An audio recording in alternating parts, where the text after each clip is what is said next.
레위기 1장. 주께서 회막에서 모세를 불러 말씀하셨다. 이스라엘 백성들에게 이렇게 일러라. 너희 가운데 누구든지 주께 가축을 예물로 바칠 경우에는 소나 양을 바쳐야 한다. 소를 번제물로 바치려면 흠없는 수컷으로 바쳐라. 주께서 받으시도록 회막 문간에 가져다 놓아라. 번제물의 머리 위에 손을 얹어라. 그러면 주께서 그것을 그 사람의 죄를 씻어줄 제물로 받아들이실 것이다. 번제물을 바치는 사람은 주 앞에서 그것을 잡아라. 그러면 아론의 후손인 제사장들이 그 피를 받아 회막 문간에 있는 번제단 주변에 뿌려야 한다. 그런 다음 번제물을 바치는 사람은 짐승의 가죽을 벗겨 살덩어리를 저미도록 하라. 아론의 후손인 제사장들은 번제단 위에 불을 지피고 그 불 위에 장작을 놓아라. 또 아론의 후손인 제사장들은 머리와 기름 덩어리를 포함한 고깃덩이를 번제단 위에 장작불 위에 올려놓아라. 그 사이에 제물을 바치는 사람은 제물의 내장과 다리를 물로 씻어라. 그러면 제사장은 씻어놓은 내장과 다리도 번제단 위에 잘 올려놓고 그것을 모조리 불살라야 한다. 이처럼 번제는 제물을 불에 살라 바침으로써 그 타오르는 향기로 주를 기쁘게 해드리는 제사이다. 누구든지 양이나 염소를 번제물로 바치려면 흠없는 수컷으로 바쳐야 한다. 제물 바치는 사람은 번제단 북쪽에 주 앞에서 제물을 잡고 아론의 후손인 제사장들은 그 제물의 피를 번제단 사방에 뿌려라. 제물을 바치는 사람이 고기를 저며 놓으면 제사장은 머리와 기름 덩어리를 포함한 고깃덩이를 모두 번제단 위에 장작불 위에 올려놓아라. 그 사이에 제물을 바치는 사람이 제물의 내장과 다리를 물로 씻어 놓으면 제사장은 그것도 번제단 위에 장작불 위에 올려놓아야 한다. 이렇게 번제는 제물을 불에 살라 바침으로써 그 타오르는 향기로 주를 기쁘게 해드리는 제사이다. 만일 주께 번제물로 새를 바치려면 산비둘기나 집비둘기 새끼를 바쳐야 한다. 제사장은 비둘기를 들고 번제단으로 가서 목을 비틀어 부러뜨린 다음 번제단 위에서 불살라 바치고 그 피를 제단 주변에 뿌려라. 제물을 바치는 사람은 비둘기의 모이 주머니와 그 안의 것들을 떼어내어 번제단 동쪽에 재버리는 곳에 갖다 버려라. 제물의 날개 쪽지는 찢어놓되 날개를 몸통에서 아예 떼어내지는 말아라. 제사장은 그것을 번제단의 장작불 위에 올려놓아 불살라 바쳐라. 이렇게 번제는 제물을 불에 태워 바침으로써 그 타오르는 향기로 주를 기쁘게 해드리는 제사이다. 요한복음 20장. 안식일 다음 날 이른 새벽, 어둠이 채 가시기도 전에 막달라 마리아가 예수의 무덤을 찾아갔다. 그런데 그녀는 무덤 입구를 막았던 큰 돌이 한쪽으로 옮겨져 있는 것을 보았다.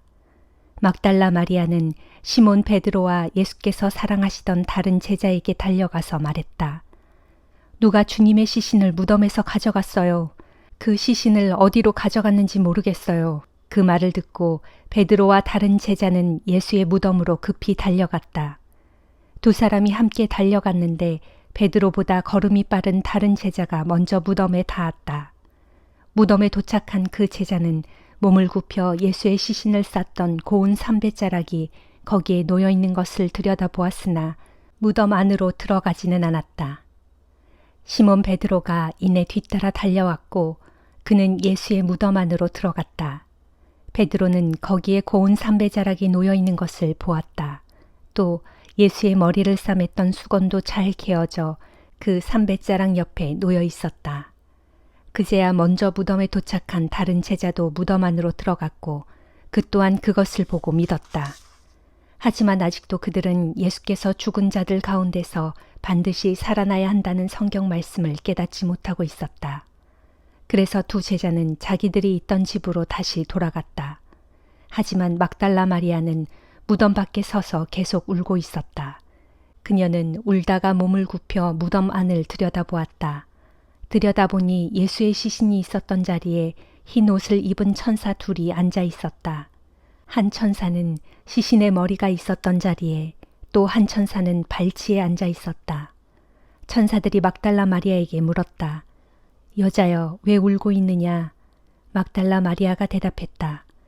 누가 우리 주님의 시신을 가져갔습니다. 그 시신을 어디에 두었는지 모르겠습니다.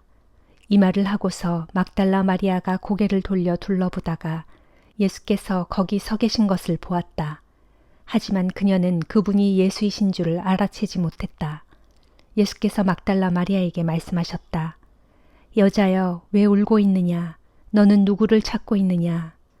막달라 마리아는 그가 동산지기인 줄 알고 말했다. 여보세요. 당신이 그분의 시신을 옮겨 놓았다면 어디에 두었는지 제게 말해주세요. 제가 가서 그분의 시신을 모셔가겠습니다. 그때 예수께서 마리아야 하고 부르셨다. 그러자 막달라 마리아는 예수를 향해 돌아서서 히브리 말로 라보니 하고 외쳤다. 이 말은 나의 선생님이라는 뜻이다. 예수께서 그녀에게 말씀하셨다. 나를 붙잡지 말아라. 내가 아직 아버지께로 돌아가지 않았다. 너는 내 형제들에게 가서 이르기를 내가 내 아버지 곧 너희 아버지 내 하나님 곧 너희의 하나님께로 올라갈 것이다라고 말하여라. 막달라 마리아는 즉시 제자들에게 달려가서 자신이 주님을 뵌 일과 주님께서 자신에게 일러주신 말씀을 그들에게 전했다. 그날 저녁 곧 안식일 다음 날 저녁에 제자들이 함께 모여 있을 때였다. 제자들은 유대인들이 두려워서 문을 모두 걸어 잠그고 있었다. 그런데 갑자기 예수께서 들어오셔서 그들 가운데 서서 말씀하셨다. 너희 모두에게 평강이 있기를. 이 말씀을 하신 후 예수께서는 제자들에게 자신의 두 손과 옆구리를 보여주셨다. 제자들은 주님을 뵙고 기뻐서 어찌할 줄을 몰랐다. 예수께서 다시 그들에게 말씀하셨다. 너희 모두에게 평강이 있기를. 아버지께서 나를 보내신 것 같이 이제 나도 너희를 보낸다. 그러고는 제자들을 향해 숨을 크게 내쉬며 말씀하셨다. 자, 성령을 받아라. 이제부터 너희가 누구의 죄든지 용서해 주면 그들의 죄가 용서될 것이고 너희가 용서해 주지 않으면 그들의 죄가 그대로 있을 것이다. 12 제자 가운데 하나인 디두모라는 별명을 가진 도마는 예수께서 오셨을 때 그 자리에 없었다. 다른 제자들이 도마에게 우리는 주님을 배웠소 하고 말하자 도마가 말했다.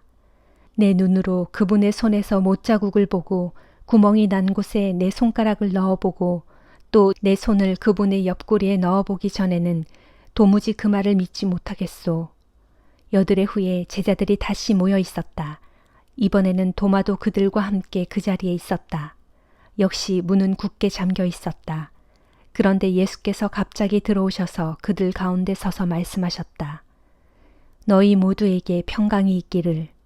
그러고 나서 예수께서 도마에게 말씀하셨다.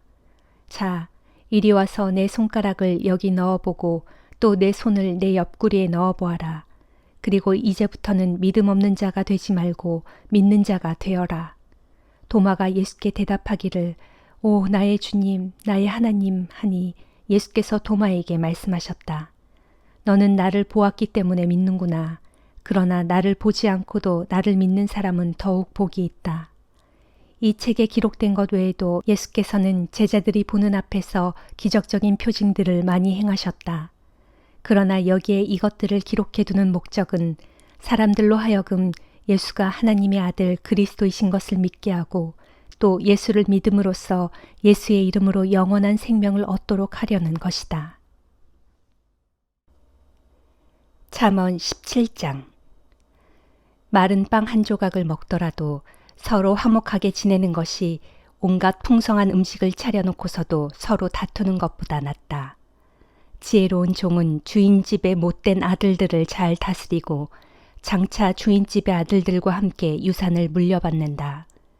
도가니는 은을, 풀무는 금을 단련하지만 주께서는 사람의 마음을 담금질하신다.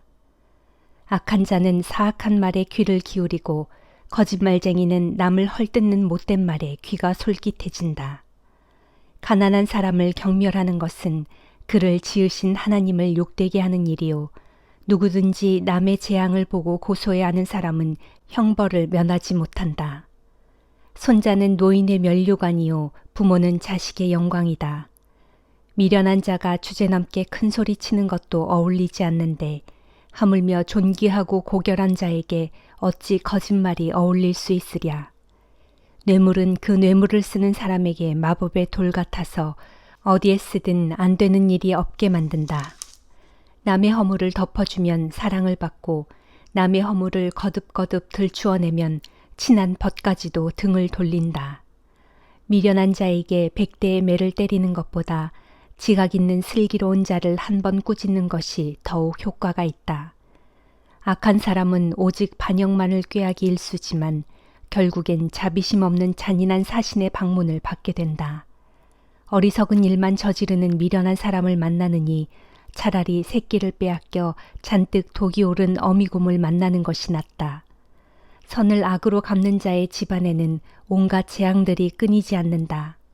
다툼의 시작은 댐에서 물이 새어나오는 것과 같으니 댐이 터지기 전에 속히 다툼을 그만두어라. 악인을 의롭다고 하는 것이나 의인을 악하다고 하는 것은 주께서 모두 싫어하시는 일이다. 미련한 자의 손에 돈이 있은들 그것으로 지혜를 살 마음이 전혀 없는데 어찌 지혜를 얻을 수 있으랴. 변함없이 언제나 사랑하는 것이 친구이고 위급하고 어려울 때 서로 돕는 것이 형제다. 분별력 없는 사람일수록 함부로 서약을 쉽게 하고 남의 빚보증도 잘 서준다. 다툼을 좋아하는 사람은 죄짓기를 즐겨하고 집에 높은 대문 세우기를 좋아하는 사람은 패가망신을 자초한다. 마음이 비뚤어진 사람은 복받아 잘 살 수가 없고 혀를 놀려 거짓말하는 사람은 온갖 재난에 빠지기 마련이다. 미련한 자식을 둔 부모는 근심 걱정이 그칠 날 없으니 무슨 낙으로 세상을 살아가랴. 마음의 즐거움은 몸의 보약 같아서 병을 낫게 하지만 마음의 근심은 뼛속까지 상하게 한다. 악인은 몰래 뇌물을 받고는 재판을 굽게 하여 그른 것을 옳다고 판결한다. 분별력 있는 사람의 눈은 가까운 데서 지혜를 찾지만 미련한 자의 눈은 멀리 땅끝에서 지혜를 찾아 헛되이 헤맨다. 미련한 자식은 아버지의 근심이고 어머니의 고통이다. 의로운 사람을 벌하는 것은 옳은 일이 아니요 고결한 사람을 정직하다 하여 때리는 것도 올바른 일이 아니다. 아는 것이 많은 사람은 도리어 말을 아끼고 통찰력 있는 사람은 냉철하여 성급히 서두르지 않는다. 미련한 사람이라도 조용히 침묵하고 있으면 지혜롭게 보이고 입을 다물고 있으면 슬기로워 보인다. 빌립보서 4장. 내 사랑하고 사모하는 형제들이여, 또한 내 기쁨이요 내 면류관인 여러분들이여, 그러므로 모쪼록 이와 같이 주 안에서 굳게 서십시오. 나는 유오디아에게 권면하고 또 순두계에게 권면합니다. 두 분은 주 안에서 서로 한 마음을 품고 살아가도록 하십시오. 그리고 나와 함께 멍에를 맨 신실한 여러분에게도 당부합니다.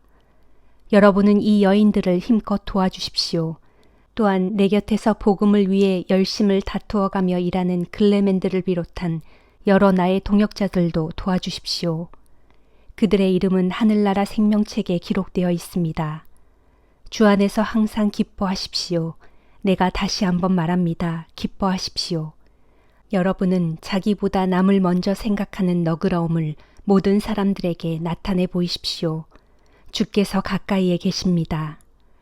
어떤 일이든 걱정하지 마십시오. 무슨 일을 당할지라도 오직 기도와 간구로 여러분이 하나님께 바라는 것을 감사하는 마음으로 아뢰도록 하십시오.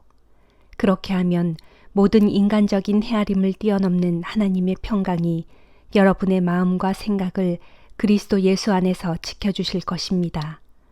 마지막으로 당부합니다. 형제들이여, 무엇이든 참된 것과 무엇이든 경건한 것과 무엇이든 옳은 것과 무엇이든 거룩한 것과 무엇이든 사랑스러운 것과 무엇이든 칭찬할 만한 것이 있다면 거기에 무슨 덕이나 칭송이 있든지 모쪼록 그런 것들을 마음속에 생각하고 살도록 하십시오. 그리고 여러분은 내게서 배우고 받고 듣고 본 것을 실천하도록 하십시오. 그리하면 평강의 하나님께서 여러분과 함께 하실 것입니다. 여러분이 다시금 나에 대해 생각하고 관심을 보여주니 나는 주 안에서 크게 기뻐합니다. 사실 여러분은 예전부터 나를 늘 생각하고 걱정해 왔었지만 그것을 보여줄 기회가 없었습니다. 지금 내가 궁핍해서 이런 말을 하는 것이 절대로 아닙니다. 나는 어떤 환경에서든 스스로 만족할 줄 아는 법을 터득했습니다. 그래서 나는 궁핍하면 궁핍한 대로, 넉넉하면 넉넉한 대로 사는 법을 잘 압니다. 배부르든 굶주리든 풍족하든 궁핍하든 어떤 상황에 처하든 나는 스스로 만족하면서 사는 비결을 터득했습니다. 나에게 능력을 공급해 주시는 분 안에서 나는 모든 일을 능히 감당할 수 있습니다. 그러나 여러분이 나의 고난에 동참한 것은 참으로 잘한 일입니다.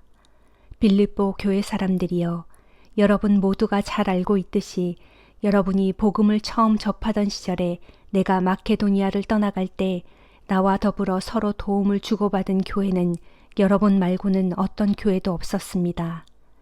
내가 데살로니가에 머물러 있는 동안에도 여러분은 몇 번이나 내가 필요로 하는 것들을 내게 보내주었습니다. 나는 선물을 구하고 있는 것이 아니라 다만 여러분에게 참된 유익이 될 수 있도록 여러분의 장부가 풍성한 열매를 맺기를 구하고 있는 것입니다. 나는 지금 여러분에게 모든 것을 받아서 넉넉합니다. 여러분이 에바브로디도 편에 보내주신 것들로 인해 아주 풍족합니다. 그것들은 참으로 하나님께서 기쁘게 받으실 향기로운 제물입니다. 나의 하나님께서 그리스도 예수 안에서 영광 가운데 그분의 풍성하심을 따라 여러분의 모든 필요를 차고 넘치도록 풍족하게 채워주실 것입니다. 하나님 우리 아버지께 영원 무궁토록 영광이 있기를 빕니다. 아멘. 그리스도 예수 안에 있는 모든 성도들에게 우리의 안부를 전해 주십시오. 나와 함께 있는 형제들도 모두 여러분에게 안부를 전합니다. 모든 성도들이 여러분에게 안부를 전하며 특히 로마 황제의 집안에 속한 사람들이 여러분에게 안부를 전합니다. 주 예수 그리스도의 은혜가 여러분의 심령에 함께 하기를 빕니다. 아멘.